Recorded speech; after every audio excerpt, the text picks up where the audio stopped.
Hi, I'm Reggie Patterson, and welcome to the final edition of CofC Scene for the fall semester of 2010.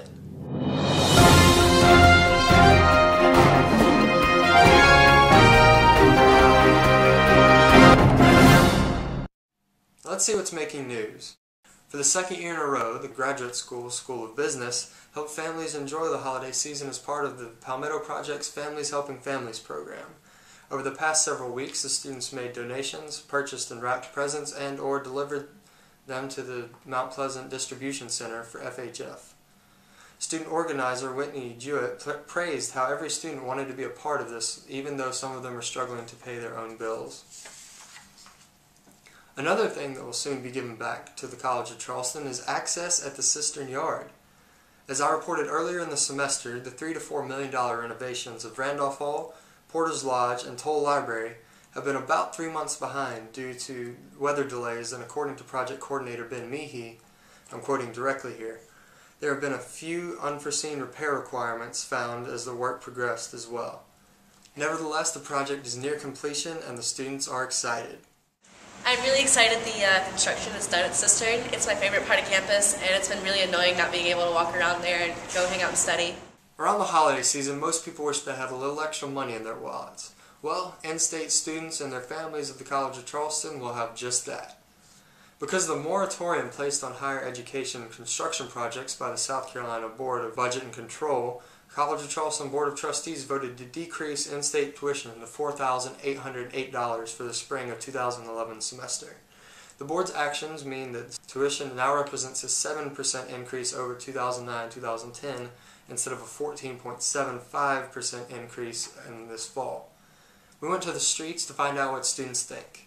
I feel happy that tuition is going down because I feel like tuition's been really jacked up lately, and I just feel like it's right for the students and just fair. I'm really excited about tuition lowering. I'm an in-state student, so I think it's at least $300 back. It's really nice to get that refund just when you're not expecting it, so I'm excited about it. I think if they're going to lower it for in-state people, they should also lower it for out-of-state people, considering we're already paying more anyway. We could kind of use the break, and it's just more fair for everybody. Everyone knows that exams are a rough time in a college student's life. Cougar Countdown tries to ease that stress. For the second year in a row, the Cougar Countdown is providing students with resources during the last week of classes and exam week. The activities and resources are aimed at helping students to provide academic, physical, and emotional support for students. Activities the Cougar Countdown offers counseling, midnight breakfast at Liberty, yoga therapy, and much more. You can check out the Cougar Countdown website, cougarcountdown.cfc.edu. While Cougar Countdown has helped relieve stress for some students, one popular stress reliever from the last 2 years has been left out: the Addlestone Library Rave. After being a success in 2008 and 2009, the Rave wasn't renewed with the rest of the Cougar Countdown. This didn't sit well with some students, so two seniors decided to take things into their own hands. I mean, we've had it every other year. I feel we should have had it this year. It is in the middle of exams, which could put a damper on some people's feelings, but it's the end of exams, so we need to have something to help bring up our encouragement. And after gathering in Marion Square, the group of ravers marched and danced their way down Calhoun Street to the front of Addlestone Library, and then after the rave ended, I got a chance to speak with one of the students. This rave this year wasn't quite what it was my freshman year, but I mean, it was still a fun time. You know, a bunch of people got together, just kind of relieved some stress from the final exams. I know I took my well-deserved study break from this rave. And now let's take a look at sports. Salazzo trap, tries to kick it out. Galdock with the steal. Here comes Drew back the other way. And into the lane. Floater off the glass. Counted and one.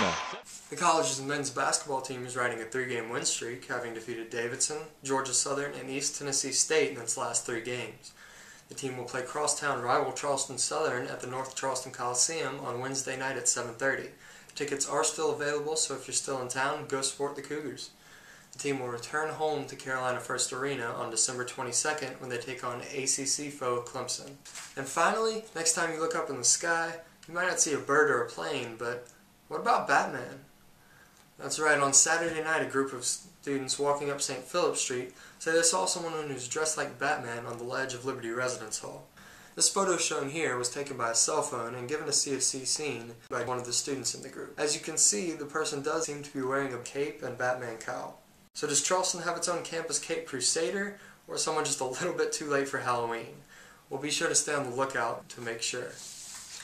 This has been a CofC Scene news break. I hope you all have a very Merry Christmas and a Happy New Year. For CofC Scene, I'm Reggie Patterson. Happy holidays, everybody.